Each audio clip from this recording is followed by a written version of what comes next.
Good morning, G11 line. This is your first module for homeroom guidance, and basically, as advised, we are going to have at least one module per week. Unfortunately, the module came in late. That is why I'm just sending it to you through this video, and you can answer all the activities that we have here on a separate sheet, and then you can submit it during the time of submission for answer sheet every Friday. But this today, there is no submission of answer sheet. When advised for a submission, please pakisama na lang tong homeroom guidance output ninyo.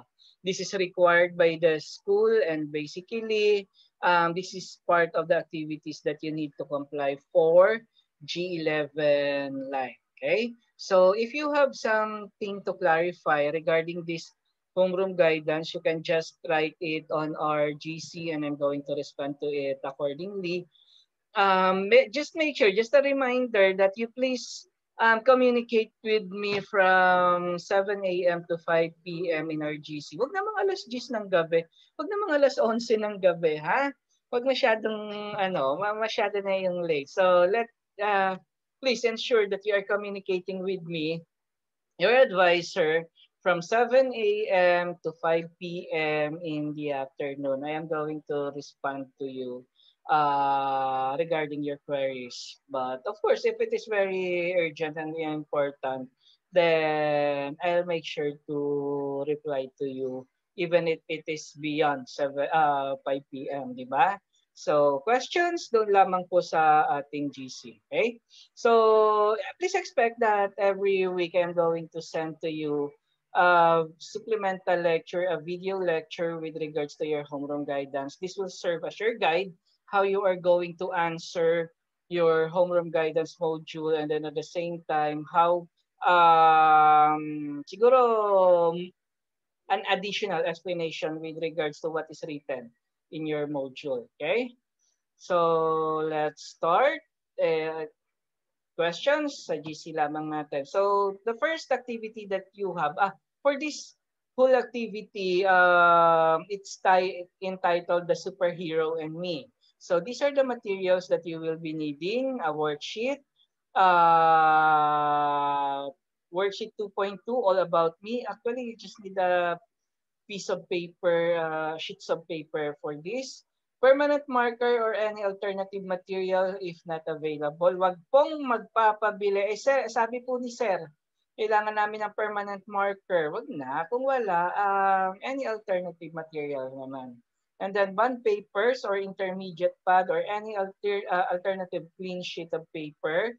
And then of course, a pen. Okay? Again, reminders that you don't need to buy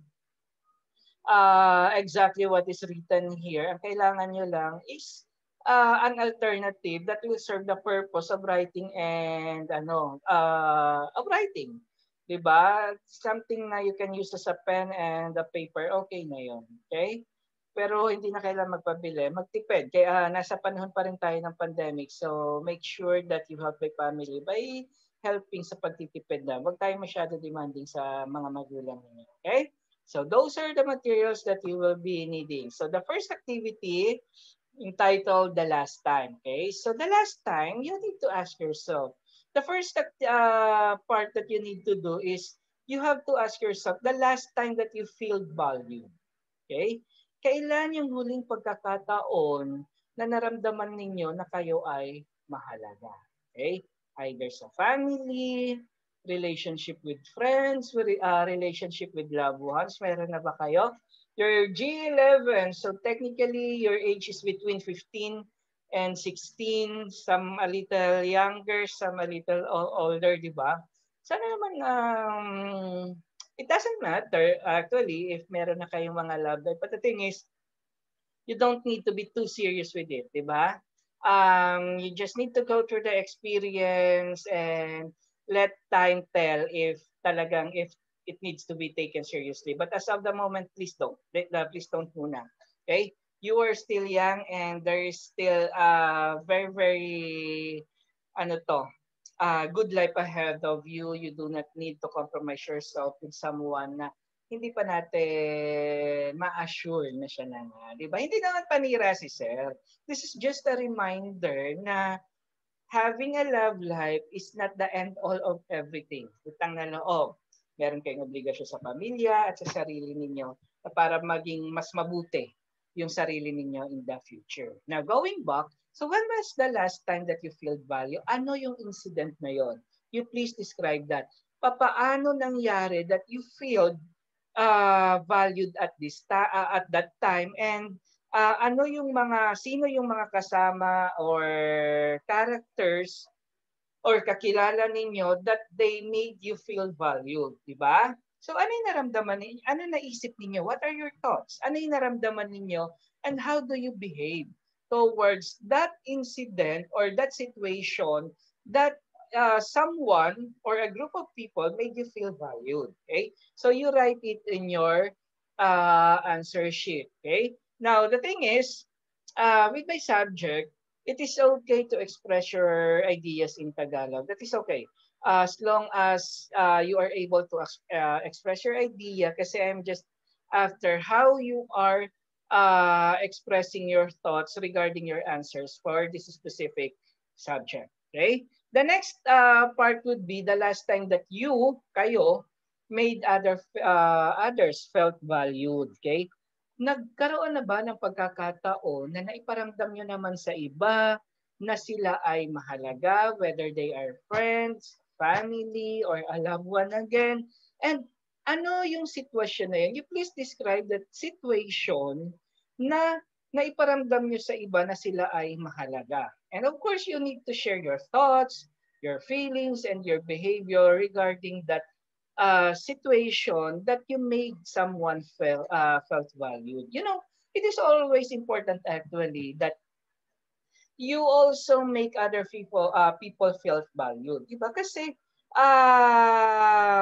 it creates a lasting impact kapag nararamdaman ng tao na sila ay pinahahalagahan, di ba? And also, it attracts positive responses. Kasi kung ipinararamdam nyo sa ibang tao na sila ay mahalaga, ganun din yung ipaparamdam nila sa iyo. Di ba? Same thing doon sa first part, yung the last time you felt valued. Di ba? Kasi when you felt valued, when a specific person make you feel valued, ibinabalik mo yan sa kanila. You tend to reciprocate, di ba? And basically, that's a very good thing now na nasa panahon tayo ng pandemic. Kasi some people may have been undergoing through anxiety, depression, because they cannot do things na ginagawa nila usually before the setting of the pandemic. So, ibig sabihin, let us try to give each other time to feel valued, and hopefully we also get back what we provided. Although hindi naman natin sinasabi na kailangang ibalik. Diba? But it also feels good na naramdam mo rin na ikaw ay pinahalagahan. So you write your answer in a sheet of paper, in your answer sheet. Okay? So question, doon lamang po sa ating GC. So these are the processing questions with regards to that activity. So did you find it difficult or easy to answer? Why? Kasi minsan, di ba, lalo na sa mga boys, mahirap para sa inyo na nagpaparamdam ng ng pagpapahalaga sa ibang tao, or you are trying to be very expressive with your emotions, with how you think a person is important to you. Kasi ang pakiramdam mo kapag lalaki ka is it doesn't fit the image na sinasabi mo sa mga tao sa paligid mo, no? You are valued, I love you, or you are mahalaga sa akin. Kasi ang connotation natin, if you do that, those are very effeminate things, pambabae. Diba? But no, that is not how things work. Kasi sometimes making people felt valued, sabi nga ko nga kanina, it has a lasting effect. So ibig sabihin, it provides only positive effects, di ba? So the thing is, mahirap ba? Mahirap ba magpadama sa isang tao na sila ay mahalaga? Okay? So that is how you are going to answer the question. Or napakadali ba para sa iyo na magpadama sa isang tao na sila ay mahalaga? Or tingin mo ba masyadong nag-hold back yung mga tao sa paligid mo para ipadama na mahalaga ka sa kanila, 'di ba? O may magsasabi pa sa inyo, may sasagot pa sa inyo, "Sir, hindi ko po nararamdaman na mahalaga ako." Baka naman kasi you are not looking at the right person or at the right group of people or within the right time, 'di ba? Baka may mga underlying factors lang, but everyone is mahalaga naman, 'di ba? Kasi the very fact that you're existing, someone is providing you food, someone is providing you shelter, that is already an expression of you being valued, 'di ba? Otherwise kasi kung hindi ka mahalaga, hindi ka papakainin, walang magpapatira sa iyo, 'di ba? That is how you look at things. Okay? The next question question would be, what do you notice with your answers? Is it ang hirap ba mag-identify ng mga sitwasyon na naramdaman or nagkapagparamdam kayo na sila ay mahalaga or kayo ay mahalaga? Okay? So you describe it in your answer. The next would be, what is your reaction upon seeing your all your answers? Does it make you feel happy, elated? What else? Does it provide a general positive effect on you? Does it enlighten your mood? Knowing that you are valued or you are making people valued? Okay, so you write your answer on your answer sheet. Okay, so the next activity would be mirror, mirror on the wall. I'm going to send the PowerPoint as well for you to be able to get back doon sa kung ano yung dinidiscuss ko ngayon, ha? So think about, this is what you're going to do on this activity daw. Ito, hindi yung COVID. Think of a person whom you want to talk to. Sino yung gusto mong makausap sa isang punto? Like ngayon, mamayang gabi, or kapag ikaw ay nag-iisa. So it can be a friend, a teacher, a guidance counselor, your brother, your sister, or a cousin, your parent, or your guardian. Sa panahon ngayon, medyo hindi tayo expressive sa pagsasabi ng mahalaga yung isang tao, di ba? Mas expressive pa nga kayo sa mga sa mga jowa ninyo, sa mga magulang yun, hindi nyo nga masabihan ng I love you pero sa mga jowa ninyo, nagliliparan, I love you. Ilang mahalos oras-oras, naka-chat, naka-text, I love you. Pero kay parent na yun na nag-provide sa inyo ng pagkain everyday, hindi nyo masabihan, di ba? Hindi naman nakasana nga nanunumbat. But that is just a gentle reminder na it is always important to let people know that they are valued habang nandiyan pa, di ba? Kasi hindi natin alam ang buhay, okay? So, the next thing that you need to do is write that person's name separately on a 1/4 sheet of paper using your permanent marker or just a simple ball pen. Face the mirror. Post the name of your chosen person on the mirror. Imagine that the person is facing you, pinakausap kayo. Talk to yourself in the mirror and to the person you chose guided by the instructions. Mamaya sa susunod yan. So, you look at yourself in the mirror, tell yourself about the things that in your guide questions, and then you also talk to that person that you really wanted to talk to just by facing the mirror. Okay? So, eto yung gagawin niyo. So, imagine that you are looking in the mirror and from the mirror, you see yourself. Of course, mahirap naman humarap ka sa salamin. Iba ang nakita mo, tatakbo ka niyan. Hindi ka na babalik sa bahay niyo niyan. Okay? Please talk to yourself and say that, I am proud of you because you are. Okay? What is there something when you are talking to yourself that makes you tell yourself, I am proud of you? Okay? Meron ka bang bagay na ipinagmamalaki sa sarili mo? Okay? And then your friends pop up. Okay? Boy Abunda ito. Mahiwagang salamin ni Boy Abunda. Then your friends pop up or the person that you wanted to talk to. You need to post the name of your friends in the mirror. Then tell that person, you should be happy with me. Dapat maging masaya ka dahil sa akin kasi ako ay ano? Ano ang dahilan kung bakit ka mahalaga sa tao na yon na gusto mong makausap? Okay? Meron ba siyang sapat na dahilan para maging masaya na nandyan ka sa buhay nila? Or sabihin natin yung parents ninyo, meron ba silang dahilan? May maibibigay ka bang dahilan sa kanila para maging masaya sila na nandoon ka sa buhay nila or dumating ka sa buhay nila? Okay? Just on your personal perspective. Of course, you cannot really talk in behalf of your parents. Masaya sila kasi pogi ako. Masaya sila kasi mabait ako, no? You really, hindi mo natin masasabi kung ano yung general perspective ng inyong mga magulang sa inyo or ng inyong mga kaibigan sa iyo o ng mga kakilala mo sa iyo o ng iyong mga kapatid, di ba? But on your level of perspective, bakit kaya sila masaya o magiging masaya na nandiyan ka at nag-exist sa buhay nila? You fill it down, you fill out the blank in there. And then, dumating, teacher daw yon. Friend. Then your teachers pop up in the mirror. Post the name of the teacher in the mirror. And then tell the teacher, you should be happy with me because I'm talaga, ha?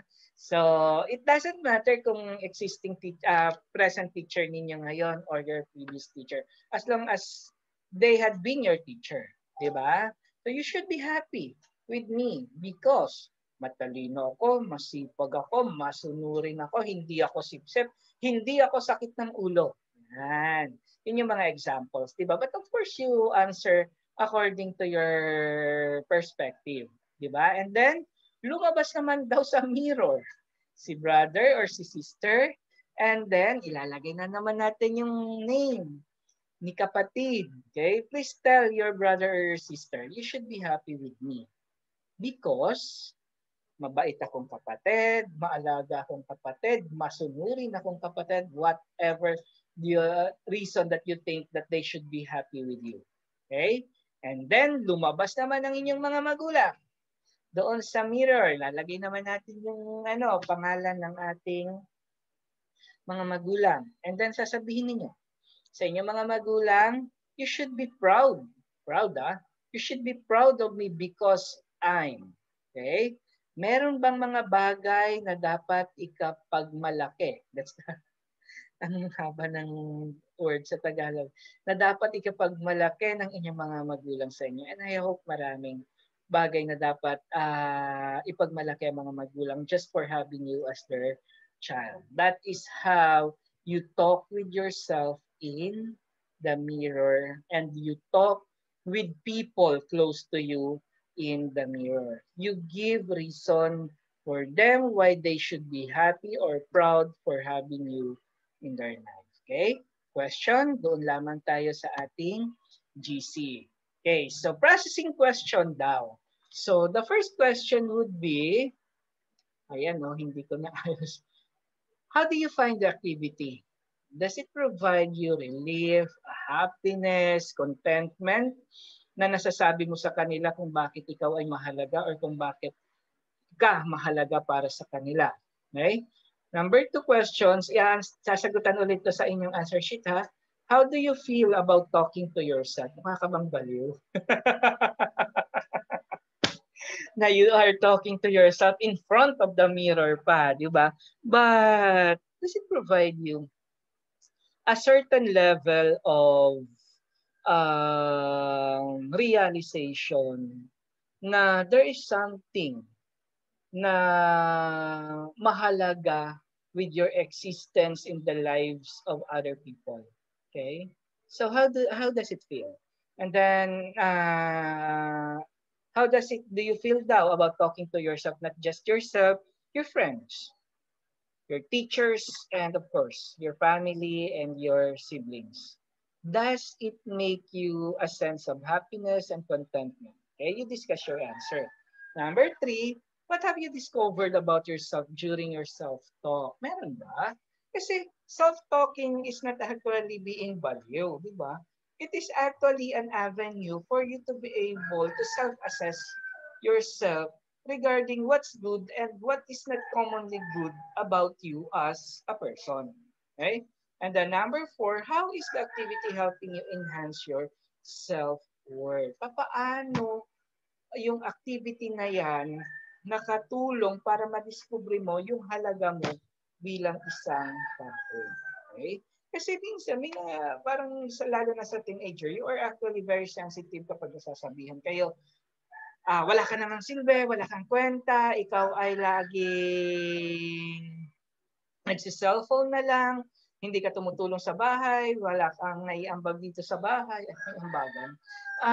The thing is, you also need to self-assess. Okay, these are the things that you do. Tama ba ito? May dapat ba akong baguhin or may dapat pa ba akong idagdag para ako ay maging mas mahalaga bilang kaibigan, bilang anak, bilang estudyante, bilang kapatid. Okay? So, please write your answer in your answer sheet. Okay? So, let us discuss this. Self-worth versus self-esteem.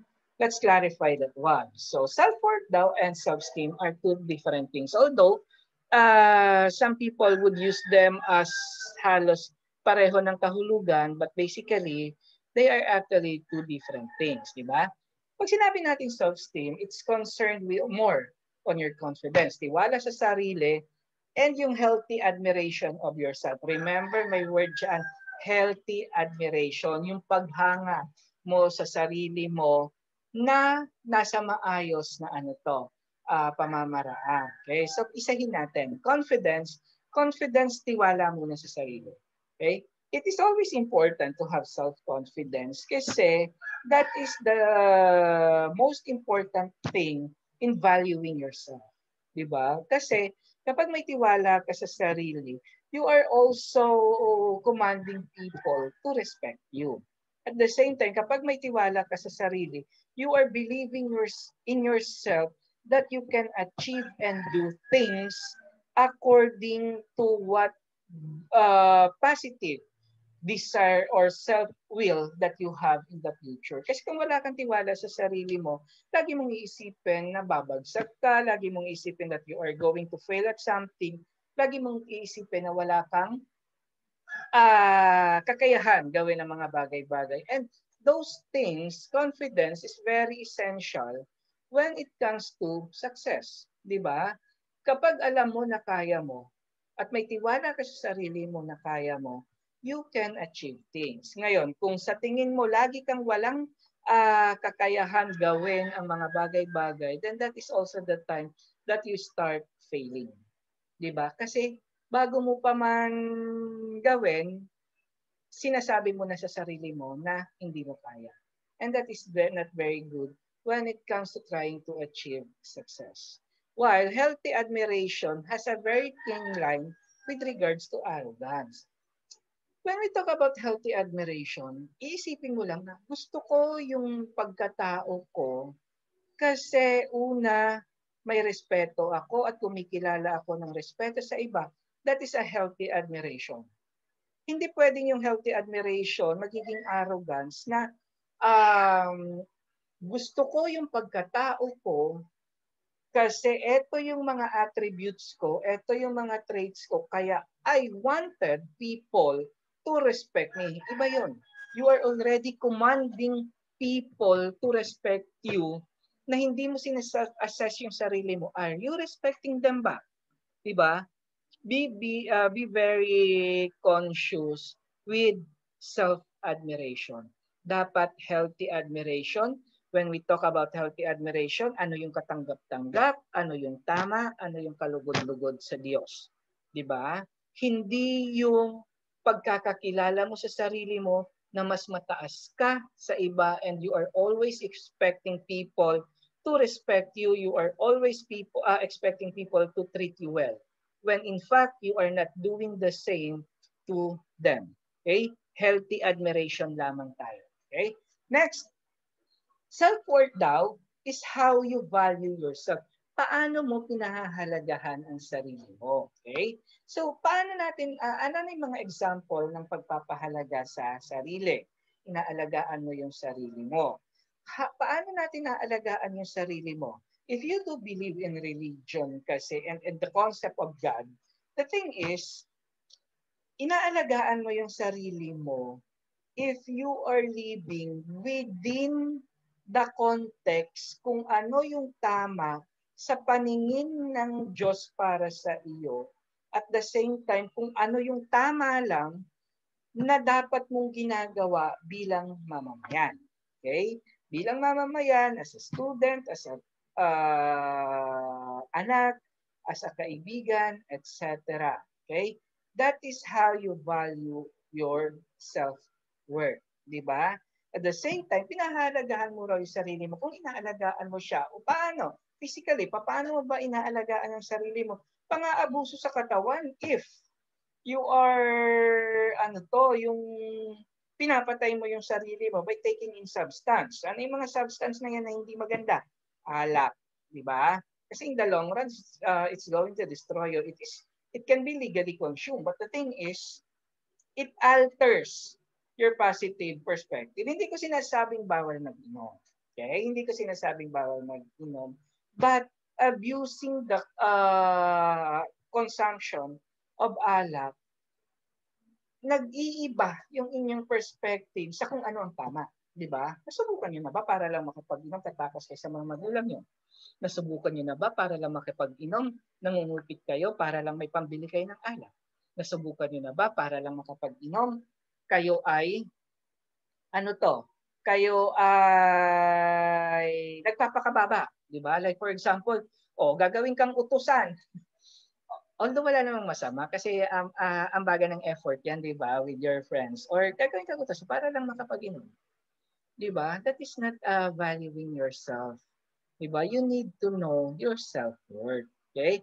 Another thing, yung substance, abuse substance, drugs. Di ba?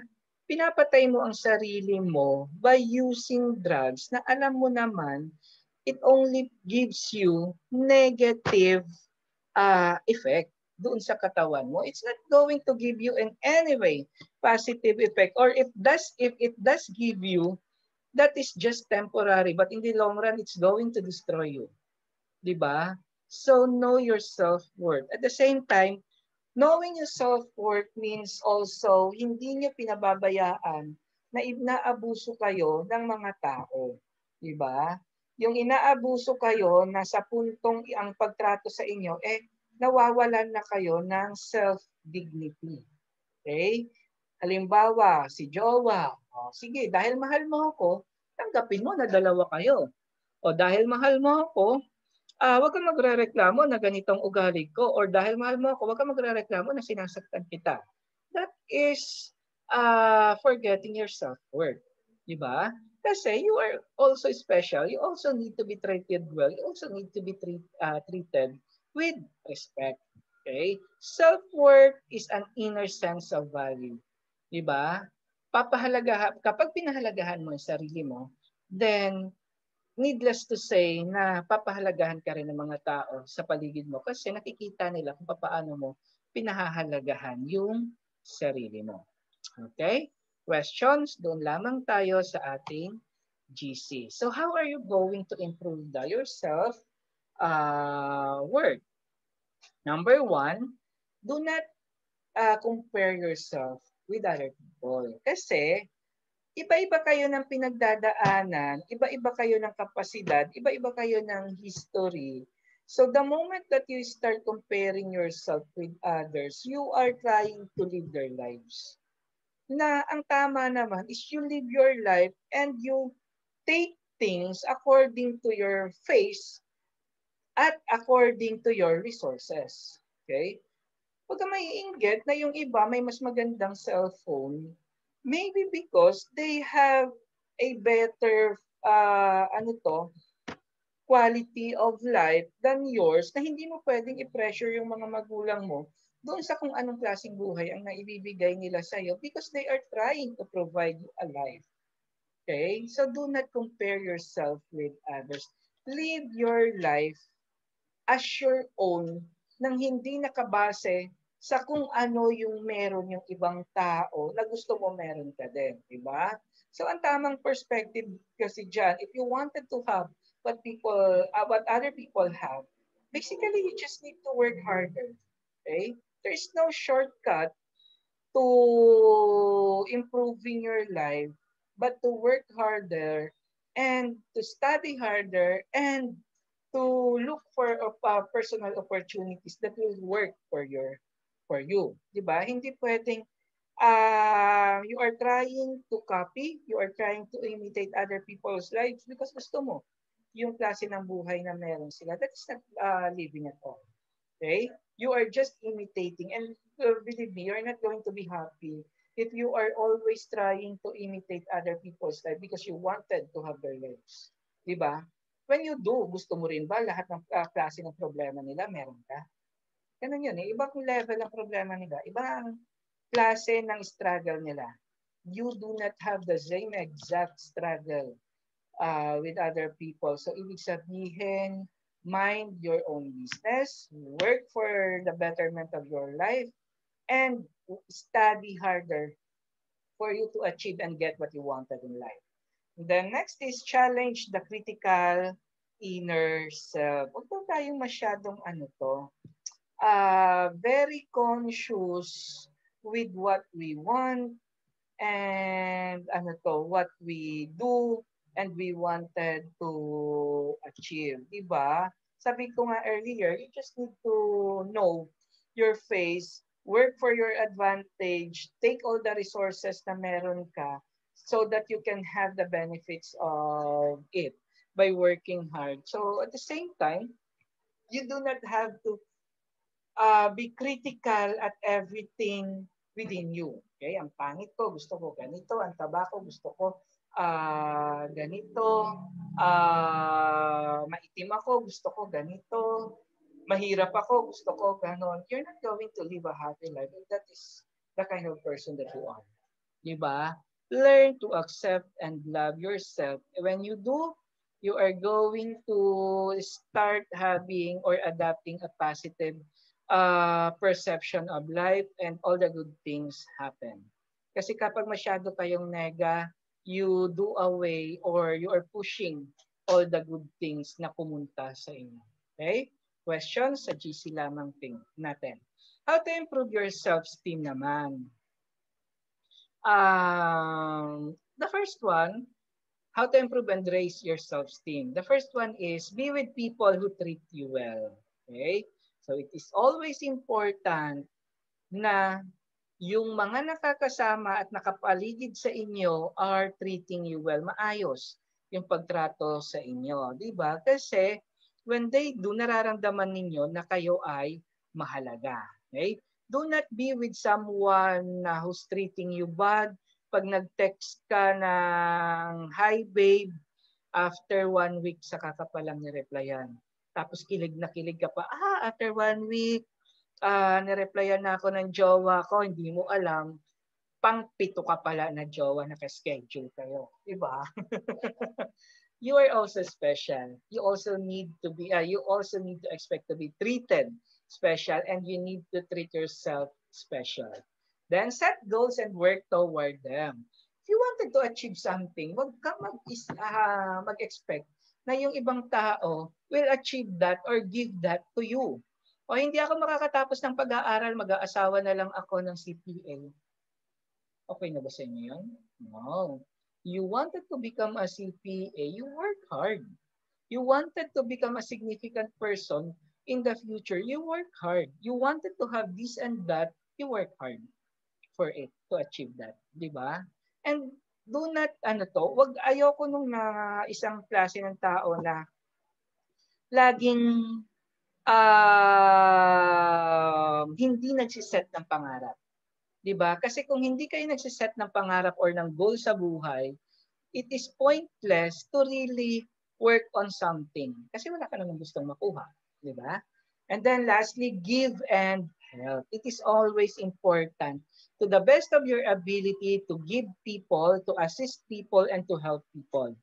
Huwag kayong laging umaasa na kayo ang tutulungan. Sa totoo naman yan, it's better to give than to receive. Gusto nyo ba lagi kayong nasa receiving end? Di ba mas masarap din yung pagkakataon na tumutulong ka? You can always help people by sharing your talents, sharing your knowledge. Hindi naman kailangang pera-pera all the time yan. Di ba? But kung meron kang resources and you know that money can actually help these people, go. Pero wag na sa lahat ng pagkakataon, ang alam mo lang paraan ng pagtulong is pera. 'Di ba? 'Di ba? Kasi kung meron kang resources and you know that money can actually help these people, go. Pero wag naman sa lahat ng pagkakataon, ang alam mo lang paraan ng pagtulong is pera. 'Di ba? Kasi kung meron kang resources and you know that money can actually help these people, go. Pero wag naman sa lahat ng pagkakataon, ang alam mo lang paraan ng pagtulong is pera. Okay? So you always need to go give and help. At saka daw, kapag mabuti kang tao, nagbibigay ka, tumutulong ka sa iba, it attracts good karma. Okay? Mas binibiyayaan kayo ng Diyos. Okay? So this is your self affirmation exercise. You just need to complete the sentence, write it on your answer sheet.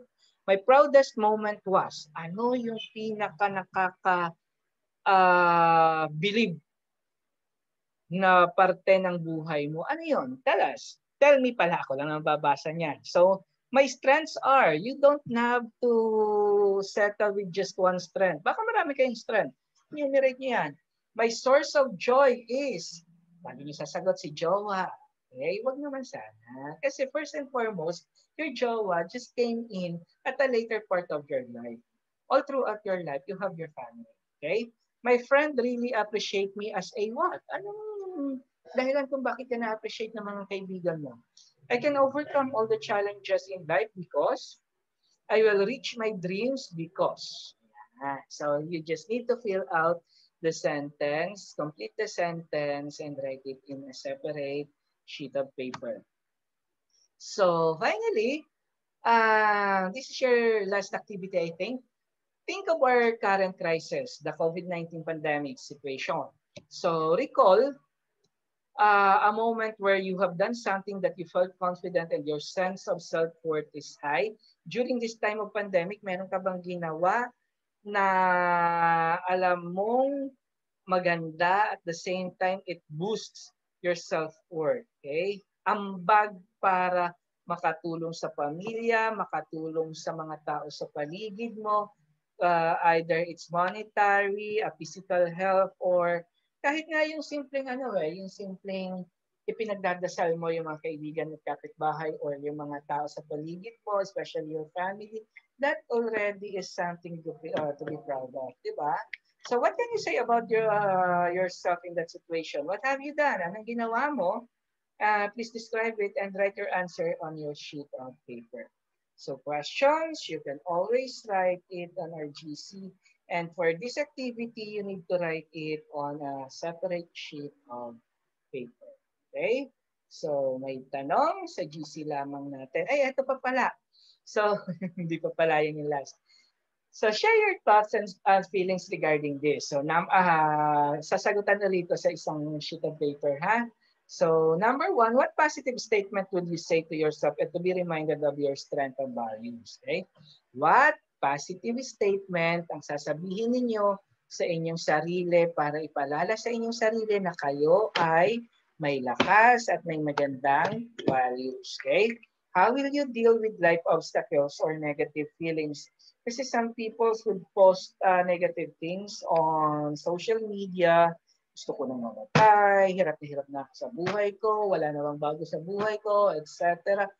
But you, sa tingin niyo, how are you going to deal with the obstacles, especially now na humaharap tayo sa pandemic and the negative feelings? Ako kasi personally, ramdam ko yung pagbagal nung buhay ko when the pandemic sets in, di ba? So, I divert my attention into cooking, inalagaan ko yung anak ko. These are the things that make me divert my attention kasi I cannot dwell with my negative feelings at all times, di ba? Then the next thing is, what would you do to empower yourself? Anong gagawin mo para palakasin pa yung inyong sarili? Or kung hindi pa man, ano sa tingin mo ang dapat mong gawin? Okay? And then, lastly, what are your realizations as to your capabilities in handling and surviving the current health crisis right now? So, ano sa tingin mo yung na-discover mo, kakayahan mo para i-handle and para mag-survive sa COVID-19 na kinakaharap natin sa panahon ngayon? Okay? Again, you can answer in Tagalog. I am just after with your ideas naman. Okay? So, clarifications, doon lamang tayo sa ating GCs. Okay? And good thing pala, G11 lines, coming from teachers, parang medyo mapabait naman daw kayo, especially pag namimit nila kayo sa, sa mga GC na ginawa natin para sa first subject. Okay? Keep it up. Okay? So, questions sa GC lamang. So that's it for our first module of homeroom guidance. I'm Sir Joey Poblete. Thank you. And mabuhay. Huwag kayo masyadong pasaway sa panahon ngayon ha, kasi things are quite harder. Things are, ano to, emotions are high, lalo na sa kapag may mga magulang kayo na kulang yung naibibigay sa inyo or para sa family. Talagang mataas yung emotions nila. Hindi man yung magsabi sa inyo, nararamdaman nila yung hirap. So, wag na kayong dadagdag na ano to, problemahin ng pamilya ninyo. Okay? So, may come out with the best version of yourself even in this pandemic time. Okay? So that's it. Thank you, everyone, and have a good